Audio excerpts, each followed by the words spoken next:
భగవద్గీత అధికారి విచారాన్ని దృష్టిలో పెట్టుకునే పరోక్ష భాషలో రూపక శైలిలో మహర్షి వేదవ్యాసుడు గ్రంథనం చేశాడు. వేదాంత శాస్త్రాల్లో అధికారి విచారం ప్రధానంగా ప్రథమంలోనే చెప్పబడుతుంది. ప్రపంచంలోని ప్రతి వస్తువుకు ఒక్కొక్క అధికారి ఉంటూ ఉన్నాడు. మరి భగవద్గీత శాస్త్రానికి ఈ తత్వబోధకు అధికారితో పని లేదంటారా?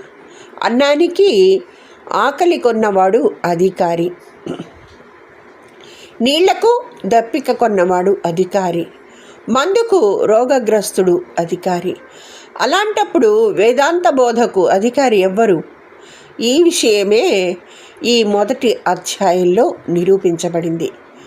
గీతాతత్వ బోధకు అర్జునుడు అధికారి, ధృతరాష్ట్రుడు అనధికారి.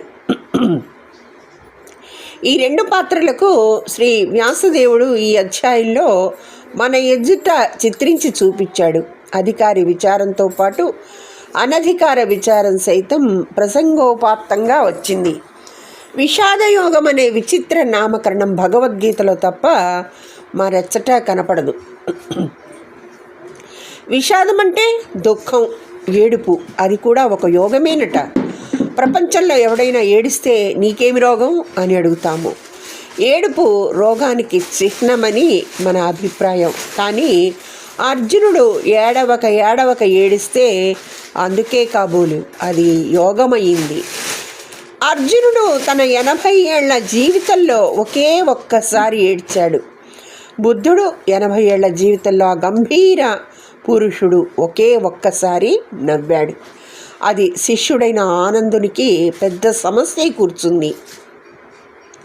అట్లాగే అర్జునుని విషాదం కూడా శ్రీకృష్ణ పరమాత్మకు పెద్ద సమస్యగా ఏర్పడింది.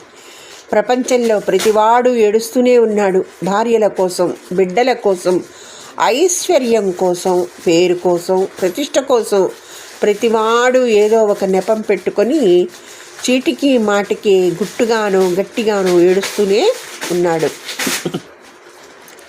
ప్రపంచంలో ఏడవని వాడెవడని లోకం శోకహతంచ సమస్తం, జన్మంతో వచ్చిన హక్కును పోగొట్టుకోకూడదని ఈ బుద్ధిమంతుడైన మానవుని అభిప్రాయమేమో. ఈ ఏడ్పులు యోగాలు కావు కదా, పైపెచ్చు రోగాలై కూర్చుంటాయి.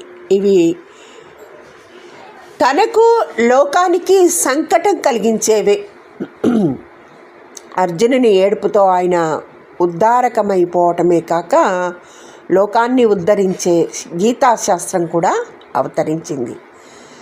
అర్జునుడు భోగభాగ్యాల కోసం, ధనధాన్యాల కోసం, కీర్తి ప్రతిష్టల కోసం ఏడవలేదు. భగవంతుని కోసం, జ్ఞానం కోసం, మోక్షం కోసం, జన్మ సార్థక్యం కోసం ఏడ్చాడు. కాబట్టే ఆయన ఏడుపు కూడా యోగమైంది. శ్రీరామకృష్ణ పరమహంస కాళికామాత ఎదుట రోజు ఏడ్చేవాడట. తల్లి, ఈరోజు గడిచిపోయింది, నీ వేదాంత బోధకు అధికారి ఎవడు అని. ఈ విషయమే ఈ మొదటి అధ్యాయంలో నిరూపించబడింది.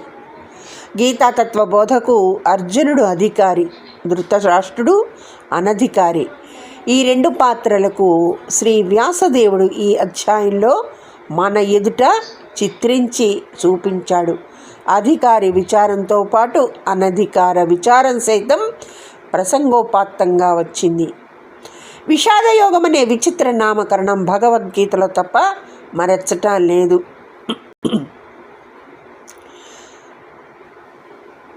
అలాగే అర్జునుని విషాదం కూడా శ్రీకృష్ణ పరమాత్మకు పెద్ద సమస్యగా ఏర్పడిందని ఈ విషాద యోగం మనకి తెలియచేస్తుంది. ధన్యవాదములు. సర్వం శ్రీకృష్ణార్పణమస్తు. ధన్యవాదములు. సర్వే జనవంతు.